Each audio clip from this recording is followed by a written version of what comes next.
Hello viewers, once again I, Dr. Madhvi Lata, Assistant Professor, Department of English, Banaras Hindu University, welcome you to Module 4, Lecture 5, and the title of this lecture is Thematic Concerns in Select Poems of Tennyson, and for that purpose we have taken 3 poems, Ulysses, The Lotus Eaters and Tithonus. So let's begin understanding some of the thematic concerns that the poet has employed and discussed in these 3 poems. Then moving ahead, we have another thematic concern that is in the form of burden of time and the search for meaning. The passage of time, its erosions and revelations is a central concern uniting these 3 monologues. Ulysses, who is very much conscious of his age, that how he is growing old, his manners do not have that strength which they had once. So he refuses to succumb to the limitations of time, and he states, though much is taken, much abides, asserting how time diminishes his strength but not his willpower. So he accepts and acknowledges that their energy is not in the form of full of vitality and vigorous, rather they have become weak because with the passage of time their energy is diminishing, but they have strong determination. Their willpower is very strong, and this undying quest to perceive knowledge more and more propels them further to take another journey. As he aspires to sail beyond the sunset, defying temporal limits through his willpower. Yet in Tithonus, we see that time has lost all meaning. The eternal present has become a cruel master that persistently torments Tithonus, because Tithonus in the poem, he says, and I quote from the poem, the woods decay and fall. Me only cruel mortality consumes. So he is immortal, yet he is longing for death, and time has lost meaning. Tithonus' immortality exposes the necessity of death as the rhythm that gives life shape. So we see that how disruption of natural cycle of human life culminates into suffering and lamentation that is well reflected and presented by the poet in the poem Tithonus. And it makes us understand that time's blessing is precisely its ending.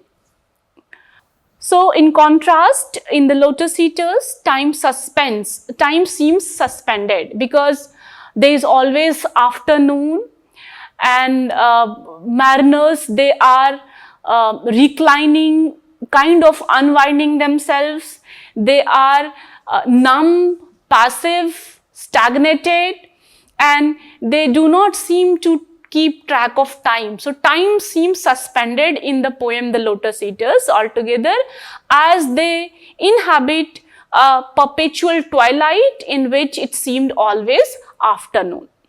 Their temporal paralysis reflects a psychological condition rather than a physical one, symbolic of the Victorian crisis of meaning. So yes, we can say that their attitude and approach of having a restful life is very much reflecting Victorian complacency. So when there was scientific advancement, different kind of intervention, be it technological, scientific or developmental intervention, Victorian society or Victorians, they to some extent were complacent and disheartened, especially those who felt that their religious belief was shaken. So for them it was going back to their repose in despondency. So we see that how the mariners are truly capturing that essence of their complacency, which was more of psychological condition than a physical one, and that's why their repose, their rest, and their demand and asking for having a restful life is very much true reflection of Victorian crisis of meaning and faith. As Buckley notes, the poem captures where aspiration has become paralysis, where the will survives but its purpose is lost. Thus, for poet, the confrontation with time becomes both a metaphysical and moral test that questions how to live knowing that all must end and how to endure when time itself loses its restorative power. Then we have concern that says individual and the moral order. Each of these three poems dramatizes a different relationship between the self and moral or social obligation. So speaking about the same, in case of Ulysses, we see that how he is critiqued for abandoning and abdicating selfishly, not selflessly but selfishly, his moral and social responsibilities and duties, obligations.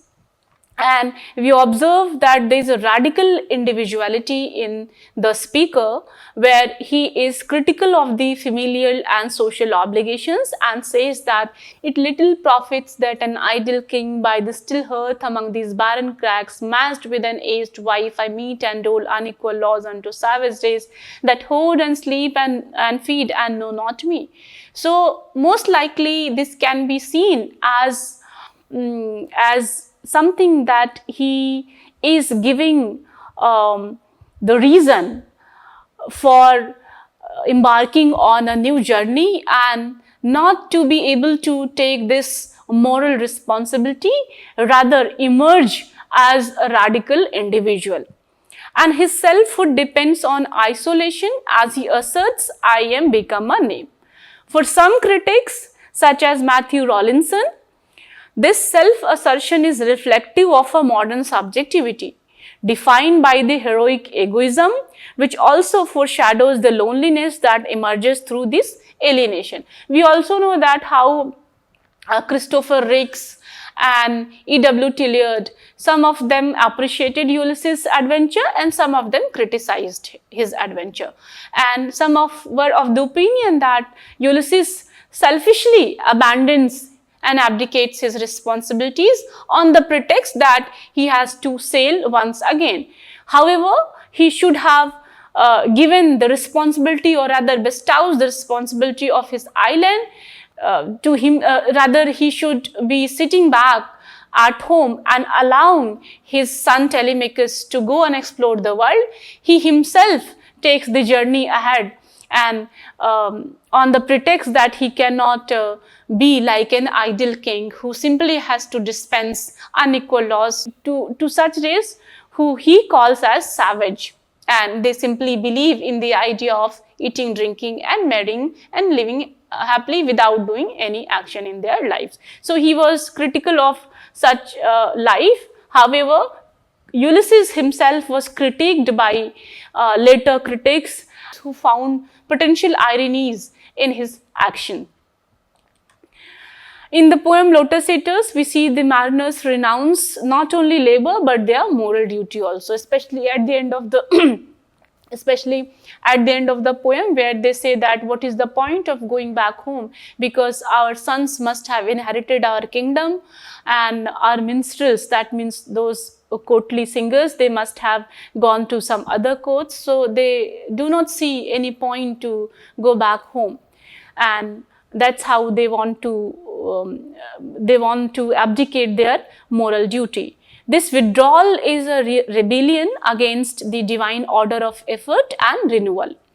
Their argument that they present in the poem, all things have rest and ripen toward the grave.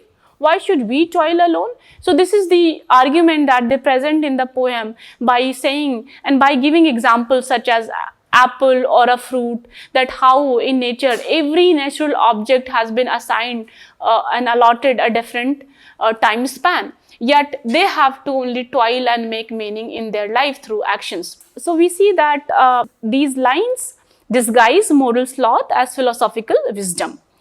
And poet's sympathy for their weariness does not eclipse his awareness that the loss of moral purpose is the loss of humanity. And that is well presented in the poem The Lotus Eaters.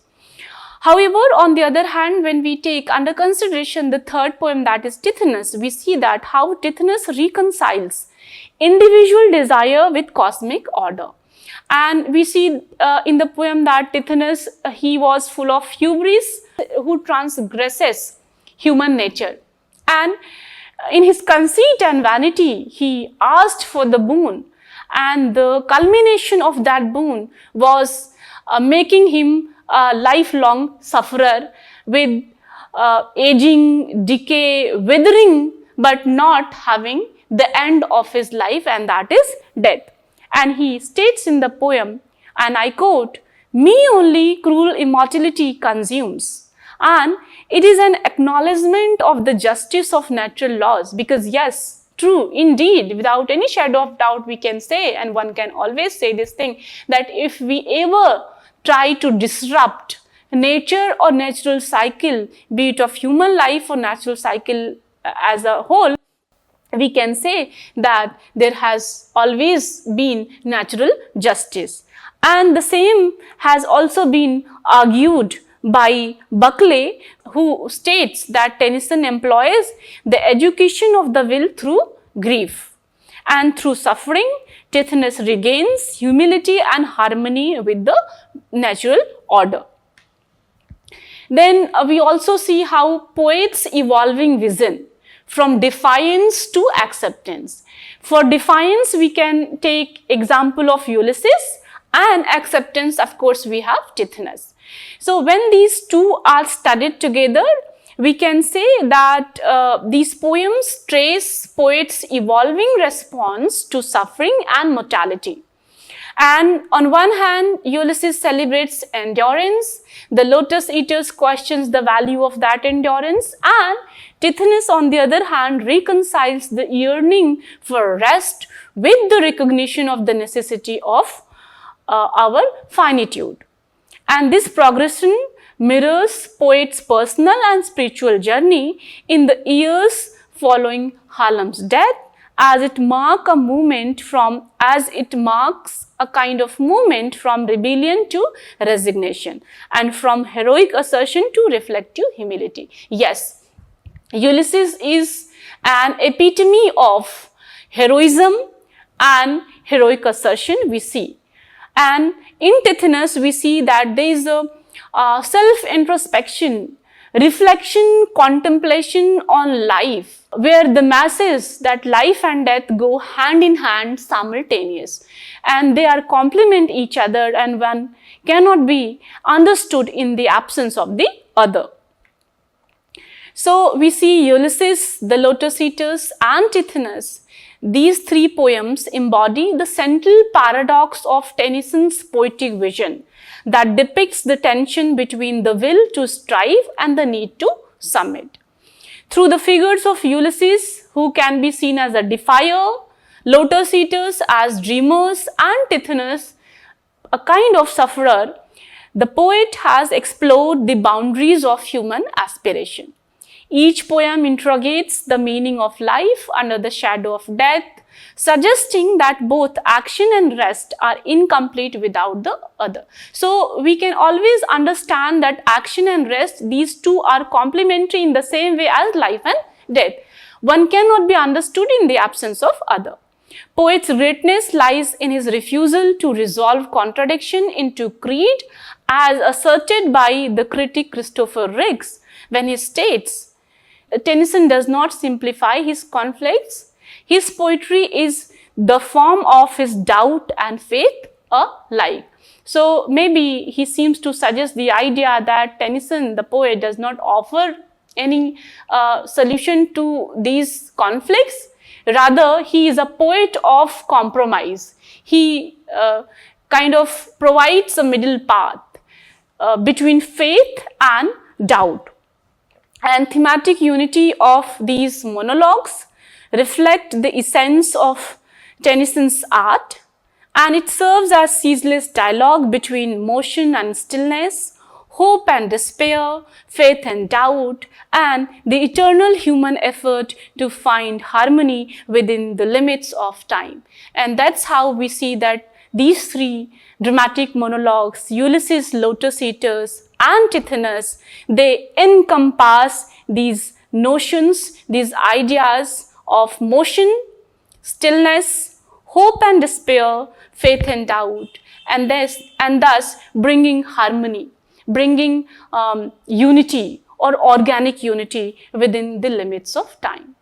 So I hope I have conveyed some of thematic concerns in these three poems by Tennyson, and I hope you have understood. With this, we end here. Thank you.